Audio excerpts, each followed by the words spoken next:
Olá!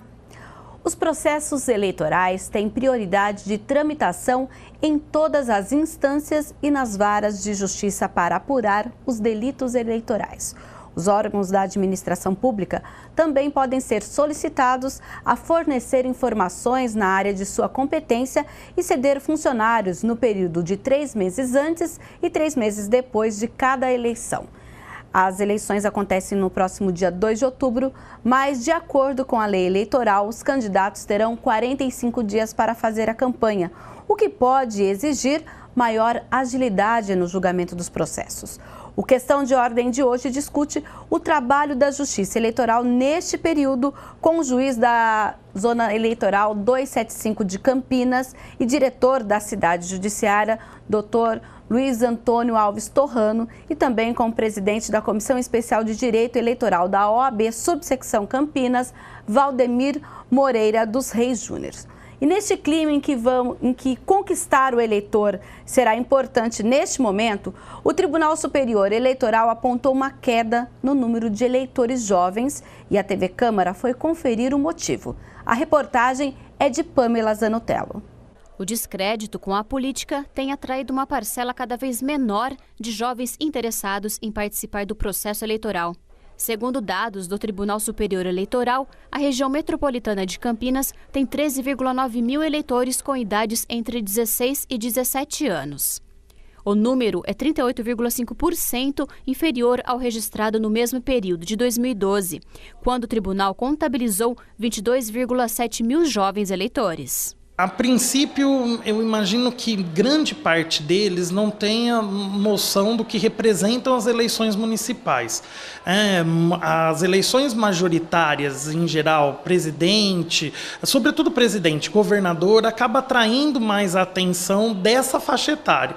Embora a gente viva no município, e é no município que os serviços devem ser melhores, acabam que muitas vezes eles consideram a eleição de prefeitos e principalmente de vereadores irrelevantes. Então, mesmo aqueles jovens que participaram das manifestações mais recentes, que vivem nas suas escolas e casas um ambiente mais politizado, tendem a ver o município não como um lugar possível de mudança e de exercício da cidadania de forma efetiva. O estudante Pedro é um deles e diz que não pretende votar esse ano. Eu creio que a gente está agora, nesse presente momento, em uma situação muito difícil e muito complicada no país. A gente está em uma grave crise, E creio que é mais sábio esperar um pouco para tirar minha carta e votar com mais conhecimento, E ter a melhor opção depois. Entretanto, apesar de ser facultativo, outros jovens mostraram interesse em votar. Os adolescentes em si, eles têm que preocupar com o rumo que a política vai ter no futuro,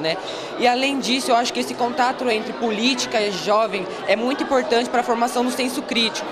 Desde pequena eu acompanhei minha mãe nas eleições, então eu criei a consciência de que é muito importante exercer meu papel de cidadã e ajudar a escolher os representantes da população. Apesar do aumento de 6,6% no número de eleitores da região, em comparação com 2012, muitos simplesmente deixam de comparecer às urnas. As pessoas estão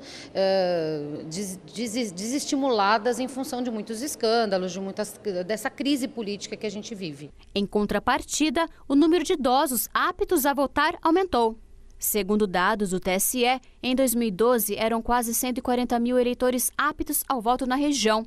E na eleição desse ano, 170 mil poderão escolher o novo prefeito ou prefeita e vereadores, o que corresponde a um aumento de 22,2%. Em Campinas, existem 77,3 mil idosos aptos a votar no dia 2 de outubro. Quanto aos idosos, acredito que seja por causa da expectativa de vida que aumentou, Então, realmente, o idoso está mais participativo e tem está aumentando um pouquinho mais o número de idosos que permanecem votando, Faço questão, nem que seja carregada, mas eu vou. E nesse clima já de pré-eleição, onde as pessoas estão aí durante toda essa questão política que acontece no nosso país, preparados, nós vamos agora falar um pouquinho sobre o trabalho da Justiça nesse período. Doutor Torrano, seja bem-vindo, a gente vai abrir a entrevista com o senhor. Eu queria que o senhor falasse um pouquinho A gente falou logo na abertura que nós estamos num período em que os processos já têm prioridade. Eu queria que o senhor falasse um pouquinho o que é essa prioridade, o porquê e se esse trâmite, de que forma ele acaba interferindo em outros processos. Seja bem-vindo. Muito obrigado, cumprimento a você, cumprimento a todos. Veja bem, Mirna, a prioridade dos processos eleitorais quanto à sua tramitação, é bom que a gente fale, vários são os processos que têm prioridade. Por exemplo, na justiça criminal, os processos de réu preso têm prioridade sobre os processos de réu solto, né? Sobre o processo de réu solto. Na justiça civil, o processo em que uma das partes é idoso ou é idosa, certo, tem prioridade sobre os demais processos. O processo de habeas corpus tem prioridade, de mandato de segurança, idem. Então, em diversos momentos, em diversos tipos de processos tem uma certa prioridade. Então, nós temos os processos sem prioridade e com prioridade. E sobre todos eles, por um motivo muito óbvio, você mesmo falou 45 dias, e 45 dias nós temos as eleições, e o resultado das eleições sai poucas horas depois de encerrar a votação, então tem mais prioridade ainda. E no que consiste? Bom, em primeiro lugar, somos, em Campinas, 7 os juízes eleitorais. Então, apenas esses 7 juízes terão, entre aspas, esse problema relativo à prioridade. E do que consiste? Consiste simplesmente no seguinte: chegou um processo eleitoral, o juiz para o processo que está vendo e vê aquele processo eleitoral. Ele é bastante rápido, muitas vezes os prazos são contados em horas. Por quê? Porque não pode ficar em cima da mesa, parado aquele processo, seja na mesa do juiz, do promotor ou do advogado, ou do escrevente, do funcionário. Tem que ser rápido para nós termos uma solução rápida. Não devemos confundir, no entanto, processo eleitoral com processo civil de natureza eleitoral, que corre pelas varas cíveis comuns. O que seria isso? Por exemplo, um processo de impugnação de mandato eletivo, certo? Depois das eleições, depois de diplomado, não me lembro agora, tem um prazo, aqueles que se sentirem prejudicados, porque, por exemplo, um dos candidatos na sua campanha teve abuso do poder econômico, por exemplo, certo? Então, depois de diplomado, sim, exige rapidez, exige, mas não tanto quanto esse processo de antes das eleições. Esses 45 dias, então, seriam mais relacionados à propaganda? Não. Quando eu me refiro aos 45 dias, é para mostrar a necessidade da urgência. Sim. Veja, 45 dias, não 90 dias, agora são 45 dias, a necessidade da urgência de que esses processos tramitem rapidamente. E agora a gente vai falar com o presidente da Comissão Especial de Direito Eleitoral da OAB Subsecção Campinas, o Reis Júnior, e já quero saber o seguinte: qual é a função dessa comissão e, em particular, nas eleições municipais deste ano, se ela já tem alguma orientação de trabalho? E seja muito bem-vindo. Muito obrigado. Antes de responder a tua pergunta, eu tomo a liberdade de saudar e mandar um agradecimento especial ao nosso presidente Daniel Blixten por ter me atribuído essa função importante neste ano e dizer para você que sim, que nós temos uma atribuição já definida, já estabelecida junto com o nosso presidente e toda a nossa comissão, que se resume basicamente em acompanhar as convenções, né, que desde da semana passada já estão acontecendo em Campinas. A gente tem monitorado, né, se é que a gente pode chamar de monitoramento, a gente tem monitorado quem serão os candidatos a prefeito. Nós vamos acompanhar todo o período eleitoral e o nosso grande acontecimento nesse período será na semana do dia 12, salvo engano, depois eu até posso confirmar. Nós vamos fazer uma semana na OAB Campinas, em que nós vamos receber todos os candidatos a prefeito e eles vão passar ali alguns momentos em contato com alguns advogados, respondendo questões e expondo as suas plataformas, aquilo que eles pensam para Campinas nos próximos anos. Então, basicamente, a Comissão de Direito Eleitoral da OAB Campinas, ela terá essa atribuição contribuição até as eleições e pós-eleições. Nós vamos trabalhar no sentido de disseminar o direito eleitoral em âmbito acadêmico, né? Infelizmente a gente não tem esse tipo de matéria nas faculdades. Nós vamos tentar disseminar e demonstrar aos acadêmicos de direito a importância do direito eleitoral, a sua aplicabilidade tanto nas eleições para governador e presidente, como em âmbito municipal. Já que o senhor falou de direito eleitoral, agora eu faço uma pergunta aos dois convidados. A gente logo no início mostrou essa matéria, falando do interesse e o desinteresse dos jovens. Falamos também aí do aumento do número de idosos. Como vocês analisam esses números apresentados pelo Tribunal Superior Eleitoral, em particular aqui referente à nossa região, doutor Torrano? Bom, veja bem, em primeiro lugar, os jovens, né? Falando dos jovens, eu vejo com bastante preocupação esse noticiado desinteresse, né? Nós vivemos em sociedade e nós precisamos conferir, nós precisamos opinar por aqueles que serão os mandatários, né? Que regerão os caminhos da nossa sociedade. Então, quanto mais cedo participar, obviamente isso quanto mais cedo, após os 16 anos, porque assim entendeu o legislador que a pessoa já tem maturidade para discernir quem é melhor, quem é pior, ter uma opinião formada, né? Então eu vejo com uma certa preocupação. Por outro lado, né, nós vimos na reportagem, me pareceu que era um cursinho preparatório ou algo... É uma escola de ensino médio também. Também, mas pré-preparatório, mais voltado para preparatório de vestibular. Então a gente também tem que compreender que eles também têm essa preocupação de passar no vestibular, o futuro da vida deles, etc. Mas eu acho que não deveriam, na minha opinião, entendeu? Sem nenhum a gente juízo, viu ali, mas também uma queda de 36% na nossa região é preocupante. Eu não vejo como preocupante, não.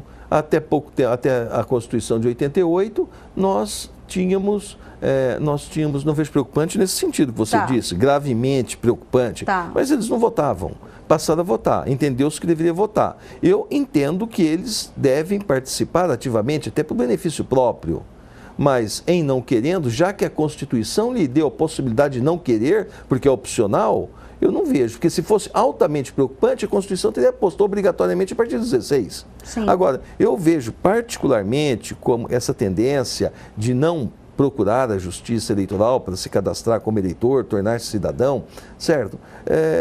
Um desinteresse que pode amanhã afetar, porque de certa forma, ou de toda forma, eles estão envolvidos na administração, sofrendo as consequências e tendo o regozijo dos benefícios. Doutor, quando o senhor ouve, eu não sei se o senhor já ouviu, é porque eu já ouvi uma pessoa dizendo o seguinte, eu não vou votar, eu prefiro pagar a multa depois.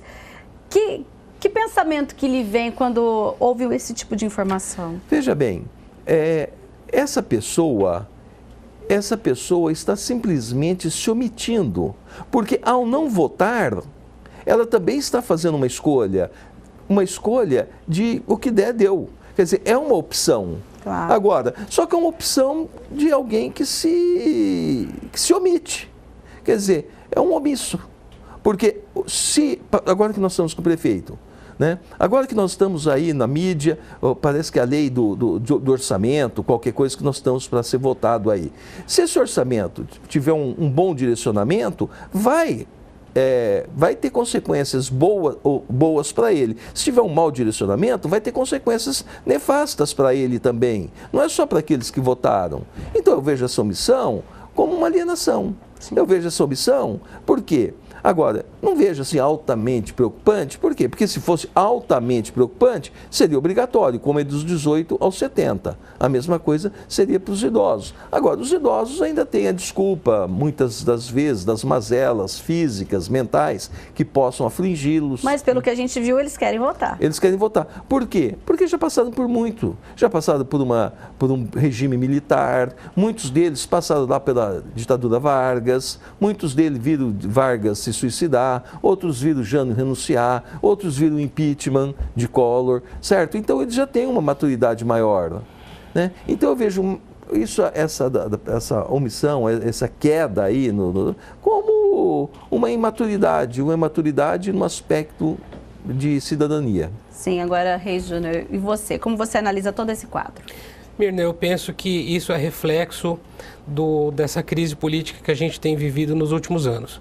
Eu sempre converso com os meus alunos que, gostemos nós de política ou não, é o meio que nós temos de tentar tornar a vida melhor. Né? Em que sentido? No sentido de que passa pela política tudo aquilo que interfere diretamente na nossa vida. E a forma que a gente tem de tentar contribuir é participando. E como que nós participamos? Votando. E infelizmente nós temos visto um descrédito muito grande, uma generalização sobretudo muito grande. Nas redes sociais é muito comum a gente perceber ali pessoas colocando no mesmo balaio, com perdão da expressão, qualquer tipo de político. Não se faz mais uma diferenciação daquele que é bom e daquele que é ruim. E esse descrédito, na minha modesta opinião, é o que tem feito com que esses jovens aí, que não têm o voto obrigatório, não se preocupem com isso. Não vou perder meu final de semana indo lá votar, ninguém presta mesmo. Eu vejo muito isso na sociedade. E você bem lembrou da multa, né? Ainda mais considerando que a multa é um valor irrisório, mesmo aquele que tem o título, muitas vezes prefere não votar, prefere usar o final de semana para fazer alguma coisa, para viajar, um passeio, e eu acho que isso é resultado dessa crise política que a gente vive, desse descrédito todo que a gente tem percebido ultimamente. Posso fazer um adendo? Fique à vontade, O doutor tem razão. A multa é irrisória. Mas, doutor, é bom que a gente coloque também que pagar a multa é altamente sacrificante. Por quê? Não votou, ele deixou de ir lá no domingo. Se escolher um bom horário, nem fila tem, né, doutor? Sim. Agora, pagar a multa, ele tem que ir no expediente, da meio-dia às 18 horas, de segunda a sexta, no centro da cidade. Normalmente, o local de votação é perto da casa dele, certo? Se ele não mudou, tá? No centro da cidade, pagar estacionamento, entrar na fila, esperar o funcionário, etc, etc, etc. E dá muito mais trabalho. A multa realmente é irrisória, R$3 e uns quebrados, certo? Mas o trabalho para pagá-la E os reflexos também, não é? E os reflexos. Se não pagar, nem viaja para o exterior. Exato. Sim, mesmo que pague a multa? Não. Quem não vota, não paga a multa, deixa para lá, tem uma série de consequências. Funcionário público, né? Funcionário público tem que comprovar que votou. Tá ótimo, então. Agora a gente vai falar um pouquinho sobre... O senhor explicou na primeira resposta que há alguns casos que não são analisados neste período pré-eleitoral, dependendo que são analisados, por exemplo, depois, no caso da pessoa já ter sido... do eleito já ter sido, né? Mas, por exemplo, o senhor poderia dar exemplos de casos em que exige essa rapidez da justiça eleitoral? Por exemplo, uma propaganda irregular. Por exemplo, agora até dia 15, tem que registrar, né? Dia 15, né? Tem que registrar as candidaturas. Essa candidatura, ela precisa ser rapidamente analisada. Na convenção, é isso que se faz? Na convenção. E depois da convenção, né, leva-se a ata para o cartório eleitoral e a partir desse momento, então, começa a fase de registro de candidatura, por meio do Candex. E isso tudo é levado ao Poder Judiciário e os juízes eleitorais, eles têm que deferir ou não esse registro de candidatura. É a partir desse deferimento que sai o CNPJ, que permite a abertura de conta e tudo mais. E todo esse processo costuma demorar quantos dias? Desde aquele momento em que ele levou a ata lá no cartório? Depende, se tiver recurso, se não tiver recurso, 2, 3 dias. Faltar algum documento, alguma certidão? Faltar documento ou não, porque, veja bem, como disse o doutor Reis Júnior, faz-se a convenção. Na convenção, os convencionais escolhem os seus candidatos. Quem será candidato? Até aí é questão do partido. Tá? Sim. Veja bem, aí o que acontece? Como explicou o doutor Reis, pega essa ata e vai levar essa ata, os candidatos têm que providenciar uma série de documentos e dar-se início ao processo de registro, certo? Quem faz o registro é o partido ou é o candidato? É o partido. É o partido. O candidato pode fazer sozinho, mas normalmente é o partido quem faz. Não é de prática. Por que ele não vai? Ele vai deixar toda uma estrutura do partido para fazer sozinho, por conta. Sai rapidamente. Aí, 1, 2 dias. Entendeu? Aí o que acontece? Não tem recurso. Se tiver recurso, pode ter recurso do candidato, se ele foi indeferida a candidatura dele, ou pode ter recurso do Ministério Público, por exemplo. Vai para TRE. Se parar por lá, também é rápido. Se parar por lá, parou. Se não parar por lá, pode chegar até o TSE. Mas primeiro passa por Campinas, depois TRE, que é São Paulo, depois TSE, Brasília, que é Brasília. E tudo isso nesses 45 dias. Ou bem antes dos 45 dias. É uma semana. Uma semana. Costuma ser bastante rápido. Nada impede, eventualmente, que em razão de recursos, isso acabe se arrastando. E tem gente que faz a campanha inteira sob a pendência da análise, do registro, não na primeira instância, né? Mas em grau de recurso. E mesmo após a campanha, às vezes o cara até venceu a eleição e... Nós tivemos agora um caso, sem citar nomes, né, óbvio, da região, que ele foi eleito por um cargo do Legislativo, né, isso quando foram as eleições legislativas há 1 ano e meio atrás, e tomou posse recentemente. Recentemente, exatamente.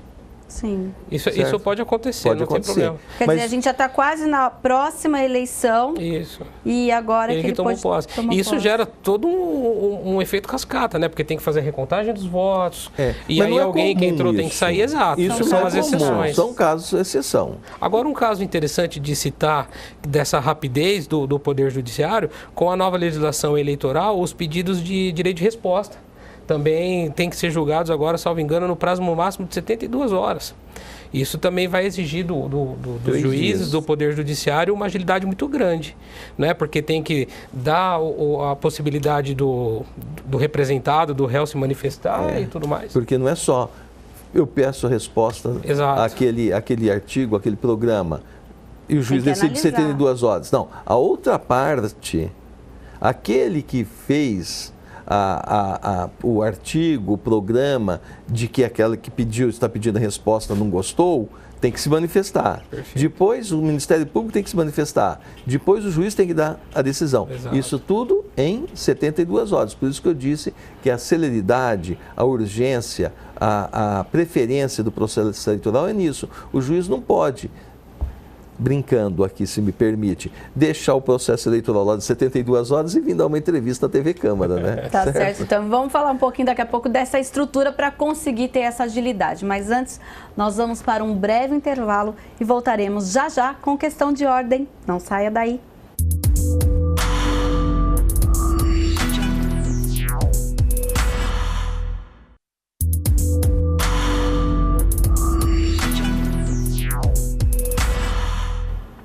Estamos de volta com Questão de Ordem, que hoje discute o papel da Justiça Eleitoral nas eleições de 2016, com o juiz-diretor da Cidade Judiciária, Dr. Luiz Antônio Torrano, e também com o presidente da Comissão Especial de Direito Eleitoral da OAB Subsecção Campinas, o Valdemir Reis Júnior. E nós falávamos aí de todo esse trabalho que agora não pode esperar. E a estrutura para se fazer tudo isso? Porque daí o senhor tem que encaminhar, receber o pedido, é direto à Justiça ou passa pelo Ministério Público? Tem que ter plantão 24 horas nesses 45 dias? Como funciona, doutor?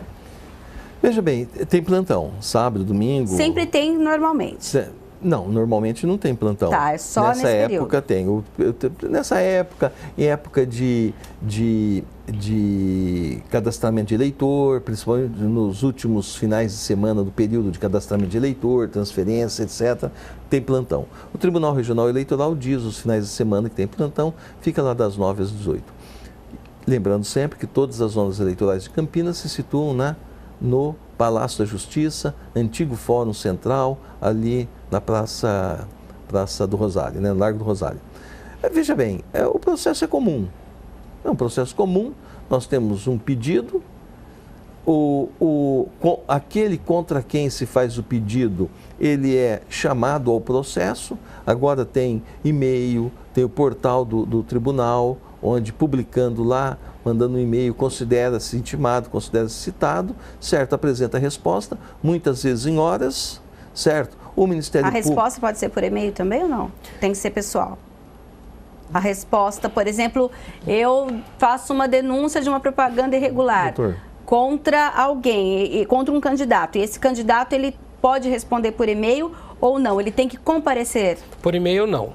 O que o candidato tem que fazer é, no âmbito municipal, ele pode fazer o protocolo físico, não é? E alguns processos que correm no tribunal, pode fazer por fax. Sim. Tá? E em seguida manda-se para o tribunal por correio original. O que usa o e-mail é para chamar intimações, citações, intimações da pessoa. Olha, você tem tantas horas ou 2 dias para falar neste processo.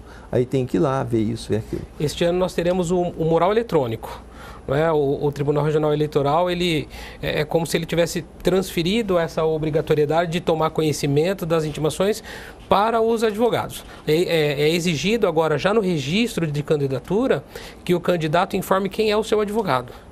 E aí todas as intimações referentes àquele candidato sairá no mural eletrônico, e aí é o advogado que tem que se certificar. Então ele já tem que ter essa obrigação de estar certificando. É o que eu tenho dito para quem me pergunta.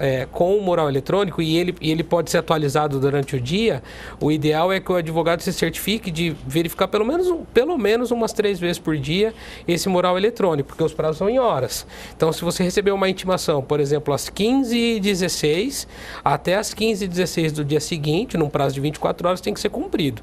Se mandar lá um fax ou protocolo físico às 15h20, precluiu. Sim. Tá? Perdeu o prazo. Nos finais de semana, isso também pode acontecer, olha. Domingo, final de semana, independente. Sim. A Justiça Eleitoral, a partir do dia 16, que começam as eleições, ela passa a ser de segunda a segunda, os prazos não se interrompem mais, não se suspendem mais, é direto. Na verdade, são 3. Agora, antes, são 3 os processos principais. Né? É o registro de candidatura, as propagandas irregulares e a prestação de contas. E a prestação de contas. São esses 3 que são os principais. E para quem não sabe, parece que esse ano a gente não tem aquele problema dos cavaletes mais, né?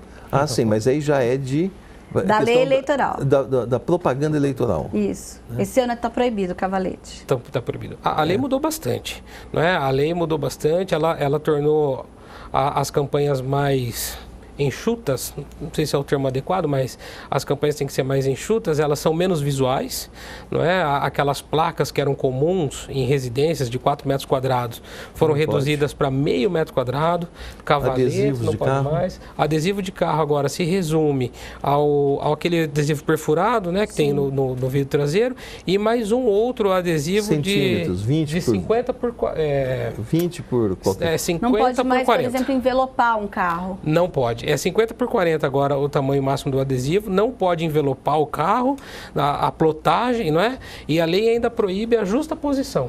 Então eu não posso, por exemplo, pegar 2 adesivos de 50 por 40 e colar um de cada lado. Ah, sim. Tá? Por via oblíqua, atinge aquilo que a lei proíbe. Sim. E o cavalete não pode, bonecos não pode. Em toda eleição, a lei muda. Muitas vezes, a gente diz, a legislação muda, né? Na verdade, ela são resoluções. Ela tem aquela base e a resolução, ela é de acordo com a realidade daquele ano. Vai tentando aperfeiçoar. Por exemplo, antigamente não tinha cavaletes, né? Todos nós lembramos de cavalete. Aí autorizou-se o cavalete. Vamos ver, porque pode ser bom isso aí, pode ajudar. Aí viu que o cavalete só atrapalhava o pedestre e o motorista e o tráfego de veículos. A gente teve um ano, inclusive, com uma ventania que era cavalete para todos os lados. E quando não dava cavalete para todos os lados, ainda que um passasse esbarrasse, caía um cavalete lá com um prego para cima, a gente passava com o carro e furava o pneu. Verdade. Então viu-se que não dava. Viu-se que aquelas placas grandes em propriedades particulares não tinha muito fundamento, só trazia gastos.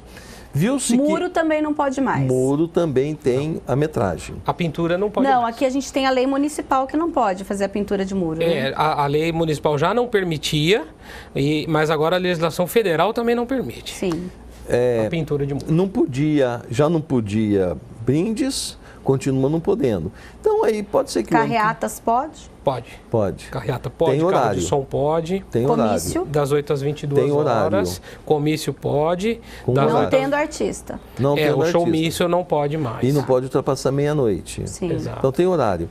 Então veja bem, pode ser que nas próximas eleições voltem placas maiores, que viram que meio metro não funciona, ou justaposição de até 2 poderão ocorrer, entendeu? Pode ser que mude, que aí eles têm um estudo, né? E o TSE baixa uma resolução. Mas a gente está falando aqui de algumas pequenas regras e quem pode perceber, olha, essa regra está sendo desrespeitada, qualquer pessoa pode representar ou só um partido ou um outro candidato? Qualquer pessoa. Qualquer pessoa. A Justiça Eleitoral, inclusive, ela precisa muito do apoio popular. Né? O cidadão é um fiscalizador. Ele pode fazer a denúncia online pelo próprio site do tribunal ou pelo Ministério Público e isso gera, então, um procedimento judicial de aferição se aquela propaganda é realmente irregular e, sendo irregular, abre-se, então, a representação para que se retire a propaganda tida como irregular e, eventualmente, aplica a penalidade de multa ao candidato. Mas, sim, qualquer pessoa pode participar. Agora, o que é importante frisar é que a denúncia nunca pode ser anônima. Exato. Sempre tem que ser identificada. Frisando para os nossos espectadores que essa identificação, no entanto, é sigilosa. Só a Justiça Eleitoral que fica sabendo quem é o denunciante. Nem mesmo o denunciado fica sabendo quem é o denunciante. É absolutamente sigilosa. E nesse caso, agora, porque senão o senhor falou o Reis falou do Ministério Público e do site online. No online, tem algum endereço em especial que a gente possa passar aqui? E no Ministério Público também é pessoalmente ou também pode só ligar ou fazer algum tipo de contato que não seja... Porque muitas vezes a pessoa fala, eu vou gastar meu tempo de ir até lá, mas isso está errado. Como a gente pode dar dicas agora para o cidadão? Pode falar, doutor. No TRE, normalmente é propaganda irregular. Precisa do quê? Da identificação do denunciante e da fotografia, né? Não adianta descrever, quer dizer, não vai dar certo, a fotografia. Agora, e faz online. Agora, as denúncias das irregularidades, dos ilícitos praticados por meio da internet, é no Ministério Público, né? É no Ministério Público, levando lá pessoalmente para o Ministério Público a denúncia. Reis, e essa questão da internet, já que a gente tocou, no começo todo mundo tinha um monte de dúvida, o que pode, o que não pode na internet, essa questão foi superada agora? Mirna, infelizmente, a Justiça Eleitoral, a lei eleitoral, ela anda paralelamente à dúvida, né? Ela demanda muita interpretação. E a interpretação tem para todos os lados e isso tudo gera uma insegurança muito grande. De todo modo, a nova legislação eleitoral, ela permite, de uma maneira bastante ampla, a propaganda pela internet, vedando basicamente, dentre outros casos, a propaganda paga. Então, por exemplo, o candidato ele pode fazer um vídeo, postar no Facebook, ele pode fazer um texto no Facebook, pode divulgar isso para o YouTube, sem problema nenhum. O que ele não pode é pagar para que isso seja impulsionado, para que isso atinja pessoas que não fazem parte do grupo dele ali no Facebook. Então, se o candidato faz um vídeo, coloca no Facebook dele, aquilo entende-se que é para as pessoas que estão na página dele. A partir do momento que ele impulsiona, ele atinge pessoas que não fazem parte deste grupo. Isso é proibido pela Justiça Eleitoral. E devemos lembrar que as propagandas, todas elas, são irregulares antes do dia 16 de agosto. Perfeito. E após 16 de agosto, em 16 de agosto, começa o período de propaganda eleitoral. Aí teremos as regulares e as irregulares. As irregulares, por exemplo, pichou o muro, né? Então temos que ver isso. E tem que alertar os candidatos, nós somos pessoas aí e a gente sabe o quanto é cansativo, para ficarmos com esse adjetivo apenas, certo? Essa história de mandar propaganda pela internet, telemarketing. Então o candidato acho que tem que se preocupar também com essa antipropaganda, com essa muita reiteração. O que acontece? 9 da noite, entendeu? Vem lá uma mensagenzinha para você, tendo propaganda. Você está esperando uma ligação de alguém para ir ao cinema, para ir jantar, vem, entendeu? Pode ser que seja uma antipropaganda, né? Tem que tomar cuidado com isso. O telemarketing é proibido, o e-mail é permitido, vedando-se a compra de mailing, não pode. E mesmo nesse tipo de propaganda, é obrigatório ter um dispositivo que a pessoa possa se descadastrar. Ela tem que ser possibilitado a ela manifestar a sua recusa em receber outros tipos de propaganda dessa mesma natureza. Caso aconteça isso e o candidato não se atente a isso, ele pode tomar multa. Por exemplo, eu recebo um e-mail, falo, olha, não quero mais receber. E continuo recebendo, eu entro lá no site do tribunal, naquele ícone Eleições 2016, propaganda eleitoral e faço a denúncia. Exato. Tá ok. No caso de... O que a gente pode dizer? Durante a campanha eleitoral, o que pode gerar pedidos de impugnação e indeferimento de candidaturas? Em que caso? A gente pode exemplificar para o nosso telespectador? São várias as situações, não é? Existe uma lei que traz os casos de inelegibilidade. O mais famoso, de conhecimento mais popular, é a tal da lei da ficha limpa, não é? Sim. O candidato ele não pode ter condenação em segunda instância, transitado em julgado, ele não pode ter contas rejeitadas pelo Tribunal de Contas. São várias as hipóteses de indeferimento. Ele tem que estar em dia com a Justiça Eleitoral, por exemplo, tem que ter votado, não pode ter... Não pode estar devendo para a Justiça Eleitoral. Tem vários casos que podem gerar a inelegibilidade de um candidato. Sim, quando o candidato faz a prestação de contas, ele faz só após, no caso, nós temos aí o 2 de outubro, ou ele tem várias fases e no dia 2 de outubro, após o dia 2 de outubro, ele tem digamos que até uma data para fechar essas contas? Tem as parciais, Mirna. Ele tem que fazer já no início de setembro uma parcial, uma prestação parcial, e aí após o dia 2 de outubro ele faz a final. E no caso dos candidatos ao segundo turno, depois do segundo turno eles fazem então uma terceira prestação de contas, mas tem que fazer. E o cidadão pode acompanhar isso? Pode, ele pode acompanhar, muito embora... Essa prestação é pública? É pública, os dados dos doadores são públicos, é tudo público. Na Justiça Eleitoral praticamente tudo corre de maneira pública. Ele pode acompanhar, muito embora na prestação de contas em si, dificilmente um cidadão vai conseguir exercer algum papel fiscalizador, né, de denunciar eventualmente algum tipo de omissão. O que é bom lembrar aí é que estão proibidas as doações por pessoas jurídicas, e as doações de pessoas físicas continuam liberadas, mas até o montante, uma pessoa física, até o montante de 10% do seu rendimento do ano anterior, ou seja, de 2015. Então, ganhou 200 mil em 2015, pode dar 20 mil. Ganhou 10 mil, pode dar 1.000. Doar 1.000. Exato. E a Justiça Eleitoral este ano também estabelece uma nova sistemática, que é estabelecer um valor máximo de gastos na campanha. Sim. Não é? Aqui em Campinas, 204 mil... Acho que aumentou para 270, para vereador mineiro. Desculpa, isso. 270 e uns quebrados. Exatamente. E para prefeito? Não me lembro, parece que é 4 milhões. Exato. Se eu não me engano, próximo 4 disso. milhões. Então tem agora tem um teto, né, que a Justiça Eleitoral estabelece. Antes esse teto não existia. E existe agora também uma série de limitações com valores gastos com alimentação de pessoal, limitação de pessoal, limitação de veículos. Sim, até por conta desse período, e a gente está num momento de crise, sempre mostrando aí o desemprego, muita gente começa a procurar emprego nas campanhas dos candidatos, dos partidos. O que as pessoas devem pensar e devem tomar cuidado nesse momento? Ela vai ser registrada ou não é obrigado a ser registrado? Ela tem obrigação de trabalhar quantas horas, em que condições, o que é direito e deveres nesse momento, quando se estabelece essa relação de trabalho? Não há vínculo empregatício. Sim. Tá? Se faz um contrato de prestação de serviços com essa pessoa. Essa prestação de serviços ficam assegurados alguns direitos, como, por exemplo, recolhimento de INSS, isso tudo tem que ser feito. Tem que ser observado um momento de alimentação, de descanso. O horário de trabalho é o horário de qualquer trabalhador, muito embora não haja esse vínculo empregatício. Então, a pessoa tem que ficar atenta a isso, a contratação tem que ser formal, isso tem que ser levado ao conhecimento da Justiça Eleitoral. A Justiça Eleitoral tem que avaliar isso na prestação de contas.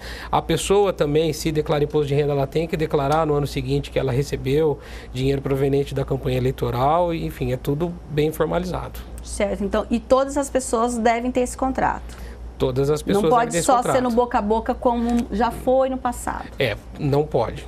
Tem que ser formalizado. Inclusive as pessoas que fazem trabalhos voluntários não vão receber nada por isso, mas fazem pelo interesse que aquele candidato se eleja, também deve ser feita uma formalização por uma forma que se chama valor estimável. Estima-se o quanto custaria aquilo para uma campanha, se faz então um contrato em valor estimável, que é uma espécie de doação que a pessoa faz para a campanha, e isso entra no limite que o Dr. Torrano falou.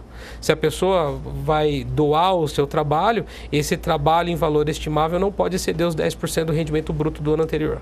Sim, agora, doutora, a gente tem uma situação em especial que é difícil que a gente não toque nessa situação aqui na cidade, que foi o recente lançamento aí da candidatura do ex-prefeito Cassado, que inclusive teve aqui na Câmara Municipal 3 contas rejeitadas, e segundo as notícias aí, nós já temos aí a decisão da juíza da 8ª Vara da Fazenda, que concluiu que no processo não há elementos que sustentem o pedido, porque o ex-prefeito entrou com um pedido contra essa aprovação da rejeição das contas dele.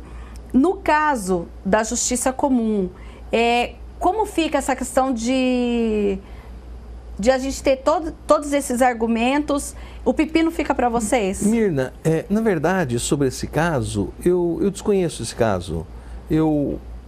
Em razão até do volume de serviço que nós falamos aí do eleitoral, eu não tenho me preocupado muito com a leitura dos jornais. Sim. E eu realmente desconheço. Sei que há vários candidatos, etc., mas eu desconheço, não poderia... Além de ser proibido, ser vedado a mim, pela lei orgânica de manifestar sobre casos que não estejam sob julgamento, certo? Sim. Mas além desse problema técnico, legal, eu também desconheço a matéria. Mirna, você me perguntou há pouco sobre casos de inelegibilidade. Sim. Esse caso, se a gente tomar como exemplo, o ex-prefeito ele tem pelo menos 2 casos, né, que em tese o impediriam de ser candidato, que é a cassação, né, que ele sofreu na Câmara em 2011, exato, e as contas rejeitadas pelo TSE e confirmadas pela Câmara. Sim. Então, embora sejam 3 contas, né? No tocante à natureza, ele tem 2 inelegibilidades que ele vai ter que tentar demonstrar aí para a Justiça Eleitoral que não o impedem de ser candidato. Agora, juridicamente falando, por exemplo, a gente tem esse pedido pode ser em primeira, em segunda e em Brasília, em terceira instância, como o Dr. Torrano falou lá. Esse tempo está dentro desses 45 dias ou não? Ele pode extrapolar a resposta desse processo? Pode extrapolar essa data? Muito embora a gente chame de processo de registro, na verdade não é processo na essência do termo, né? Ele é um procedimento, ele não gera manifestações e tudo mais. Ele é um procedimento no qual... Exato, é um procedimento administrativo. Muito embora seja um procedimento administrativo, esse candidato ele poderá eventualmente recorrer da decisão que vier indeferir o registro da candidatura dele. Isso vai ser apreciado na instância superior, que é no Tribunal Regional Eleitoral, e pode sim subir até o superior. Né? Mas nesse período, como funciona? Esse candidato, ele pode continuar fazendo a sua campanha até a decisão final em Brasília ou não? Ele está impedido de fazê-la até que a decisão final seja dada. Como funciona? Quando ele fizer o recurso, ele vai pedir para que se resguarde o direito dele de fazer a campanha, preservado o tempo de televisão, para que eventualmente, caso ele consiga reverter isso no tribunal, ele não tenha sido prejudicado por ter ficado esse tempo sem fazer campanha. Entendi. Muito provavelmente, inclusive, deve ser essa, né? Tomar liberdade de dizer que deve ser essa, inclusive, a tática eleitoral dele, né? Tendo em vista que é sabido no meio que ele vai ter que driblar, né? Essas questões aí que realmente são potenciais impeditivos da campanha. Você nos disse no início que a OAB Campinas vai fazer uma espécie, digamos que de sabatina debate, aí com exato. Os candidatos a prefeito. E a gente teve, em 2012, um pouco mais de 800 candidatos e estima-se, ainda não está fechado esse número, que as convenções ainda estão, o pessoal ainda está fazendo aí o cadastro, né, o pedido de registro, mas que tenhamos mais de 1.000. Não existe uma preocupação também em relação ao trabalho do legislativo, porque muitas vezes a gente percebe, até por nossa experiência aqui na TV Câmara Campinas, que às vezes o cidadão confunde qual é o papel do executivo e qual é o papel do legislativo. E a OAB não pode trabalhar também nisso? Pode. Nessa semana, como eu te disse, do dia 12 de setembro, né, nós vamos fazer então esse encontro com os candidatos à Prefeitura de Campinas, né, e com os candidatos a vereador. Evidentemente que pelo número seria impossível de fazer algo nesse sentido. Mas o nosso presidente, o Dr. Daniel, ele tem sim uma preocupação com o trabalho da Câmara, tanto que ele instituiu já uma comissão que acompanha os trabalhos da Câmara, estão sempre aqui nas sessões legislativas, e eu, em conversa com ele recente, ele disse que ele vai intensificar e trabalhar um pouco mais essa comissão, trazer mais membros, né, e fortificar esse trabalho que essa comissão vem desenvolvendo. É coisa recente, a ideia inclusive do nosso presidente, e acompanhar realmente o trabalho do Legislativo. A comissão é nova, então? A Comissão de Direito Eleitoral não é nova. Essa comissão que acompanha o Legislativo, sim. A Comissão de Direito Eleitoral, ela já existia, ela já tem um trabalho. Quantos membros ela tem? Nós temos atualmente 8. Começamos em 2. E fizemos algumas palestras, essas palestras acabou divulgando o trabalho da comissão. Hoje nós estamos em 8. Sim. Agora, doutora, a gente está com o nosso tempo aí se encerrando. Hoje, o que o senhor poderia dizer ao cidadão que está assistindo nesse momento, de que forma ele pode ser parceiro da Justiça Eleitoral? Isso aí foi uma boa pergunta, uma boa colocação. Eu gostaria de convidar as pessoas que nos assistem para se inscreverem voluntariamente como mesários. Mesário é aquele que fica lá no dia das eleições, né, recebendo os votos, libera a urna eletrônica, o outro confere a identificação, o outro etc, né? Então nós já publicamos hoje, se não me engano, o primeiro edital com os mesários, mas ainda o time não está completo. Sim, o time vai completar? Vai. Nós vamos convocar, e convocado é obrigatório, certo? É obrigatório o comparecimento, né, sob as penalidades da lei, vamos convocar. Mas se nós tivermos voluntários, é melhor que uma convocação. Então fica aí o convite a todos, certo? Para se inscreverem. Como as pessoas podem fazer essa inscrição? Das 12 às 18, de segunda a sexta, lá no Palácio da Justiça, no antigo prédio central do Fórum Central de Campinas, no Largo do Rosário. Das 12 às 18, são 7 cartórios eleitorais, das 7 zonas. Aí ele vê a zona que fica mais perto da casa dele. Ele pode escolhe trabalhar mais perto exatamente, de casa. Né? Então fica esse convite. Tá certo. Então, Dr. Reis Júnior, qual fica aí então a dica da comissão da OAB para o cidadão? Em nome da OAB Campinas, eu queria me dirigir ao eleitor e pedir para que ele repense, para que ele participe, para que ele fiscalize, para que ele dê esse voto de confiança para o seu município. Não existe outra forma de ajudar se não participando, se não votando, e isso depende de nós, né? Depende da sociedade. Então, em nome da OAB Campinas, eu peço para que esse eleitor escolha, né, dentre esses 700, 800 candidatos. Não é possível que ele não encontre um que atenda aquilo que ele acredita, atenda aquilo que ele pense, e não é possível que dentre os 10 prováveis candidatos a prefeito ele também não se identifique com um. Então vamos à urna, né, vamos participar desse momento que é importante para o município. Tá, eu tenho só, acho que o meu tempo até acabou, mas rapidinho, qual a diferença do voto em branco e do voto nulo, já que a gente falou dessa participação, rapidinho, por favor. O voto nulo, ele é considerado não existente, né? Ele é um voto que ele não faz parte da contagem eleitoral. E o voto em branco, basicamente, é um voto que o eleitor demonstra que ele quis participar, né, votando, mas não quis escolher. O voto nulo é aquele... Mas ele vai para alguém, existe... ele vai para quem recebeu mais votos, não existe isso? Não. Os votos que são computados na Justiça Eleitoral são os votos chamados de válidos. Ok. Completado, doutor? Na verdade, o voto em branco, ele não vai para ninguém, né? Não vai para ninguém. E o nulo também não computa. Hoje em dia, doutor, eu estava pensando aqui, nem tem mais a hipótese, como urna eletrônica, de ter voto em nulo. Tem. Ele pode votar num número no... inexistente. Exatamente. 000. Também não vai para ninguém, certo? Então o nulo não vai para ninguém. No passado, o branco ia para quem tinha mais voto. Isso. No passado, mas isso lá na época da ditadura militar já. Não vai fazer parte da então. contagem. Todos preparados, informados então para as eleições. A gente fica por aqui e até um próximo Questão de Ordem.